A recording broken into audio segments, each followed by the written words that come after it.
Marwar bulletin देखने वाले सभी दर्शकों को चंद्रमोहन कल्ला का नमस्कार। राम राम ने खम्मा गणिसा। मध्य प्रदेश में सचिन पायलट ज्योतिरादित्य सिंधिया की गुपचुप तरीके से मुलाकात ने कांग्रेस के सियासी हलके में हड़कंप मचा दिया है। सचिन को सिंधिया के गढ़ चंबल में कांग्रेस के प्रचार के लिए स्टार प्रचारक बना करके भेजा है, लेकिन हुआ ये कि सचिन के पक्के यार ज्योतिरादित्य सिंधिया सचिन का स्वागत करने एयरपोर्ट पर पहुंच गए तो कांग्रेस हलके में चर्चा तो होनी ही थी। कांग्रेस हाईकमान के कान भी खड़े हो गए हैं। करीब आधा घंटा तक दोनों नेताओं में मंत्रणा भी हुई। आपको पता ही है कि सिंधिया व एमपी के सीएम रहे कमलनाथ के कारण सिंधिया ने कांग्रेस छोड़ भाजपा का दामन थामा था और भाजपा के राष्ट्रीय राजमार्ग पर वे निकल चुके हैं। सचिन उसी तर्ज पर राजस्थान में अशोक गहलोत से बगावत कर एक बार कांग्रेस को अलविदा कहने की तैयारी में थे, लेकिन फिर अपने कदम वापस खींच करके कांग्रेस में आ गए। दोनों ही नेता अलग अलग दलों से है, लेकिन दोनों ही नेताओं की ऐसी दोस्ती है कि ये एक दूसरे के बिना रह ही नहीं सकते। दोनों ही एक दूसरे के दिलों में राज करते हैं। ये बात सभी के सामने आ चुकी है। जब कांग्रेस हाईकमान स्टार प्रचारक के रूप में सचिन को सिंधिया के गढ़ ग्वालियर में भेजती है तो सबसे पहले उनका स्वागत सिंधिया करने पहुंचते हैं, तो आप अंदाजा लगा सकते हैं कि दोनों के बीच कितनी घनिष्ठता होगी। हालत ये है कि सचिन ने कांग्रेस की रैलियों में कहीं भी सिंधिया को लेकर के एक शब्द भी नहीं बोला। ये भी दोनों की घनिष्ठता का जीता जागता उदाहरण है।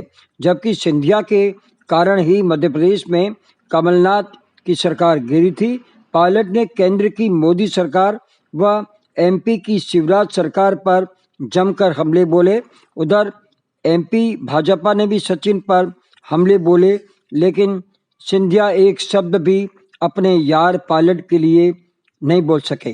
अब सोचना यह है कि हाईकमान ने सिंधिया के गढ़ में उनका किला ध्वस्त करने अपने पायलट को उतारा था, लेकिन वे सिंधिया के किले को बचाकर मोदी के किले पर हमला बोल आए। तो क्या चुनाव परिणामों के बाद कमलनाथ अगर सरकार बना लेते हैं तो कांग्रेस हाईकमान फिर भी पायलट को बड़ा तोहफा देगी, या वो समय आ गया है जब हाईकमान पायलट के पर उतरने के लिए रणनीति बनाएगी? अब जोधपुर नगर निगम की चुनावी बिसात पर एक रिपोर्ट। नगर निगम चुनाव में 80 सीटों के लिए पहले चरण का मतदान गुरुवार को होगा। भोपू प्रचार थमने का समय आने के बाद दोनों ही दलों ने आज जमकर के रैलियां निकाली, रोड शो किए। रोड शो वाहनों व पैदलों सवारों के साथ में थे। भाजपा कांग्रेस के साथ निर्दलीय व रालोपा के प्रत्याशी भी रोड शो करते दिखे। इस चुनाव में 600 प्रत्याशी मैदान में है, जिसमें 160 प्रत्याशी कांग्रेस भाजपा के हैं, पर 288 प्रत्याशी अन्य संगठनों व निर्दलीय है। आज भाजपा के गजेंद्र सिंह शेखावत तो कांग्रेस के वैभव गहलोत गली गली घर घर घूमे और वैभव कांग्रेस के उन जगहों पर गए जहां बागी उम्मीदवारों ने ताल ठोक रखी है, और वे उन वार्डों में कांग्रेस प्रत्याशियों के लिए समर्थन मांगने के लिए घर घर घूमे हैं। वार्ड 27 में सुरेश जोशी व कांग्रेस के प्रत्याशी डॉक्टर नरेंद्र पुरोहित के बीच में जमकर के संघर्ष है। दोनों ने आज रोड शो निकाले।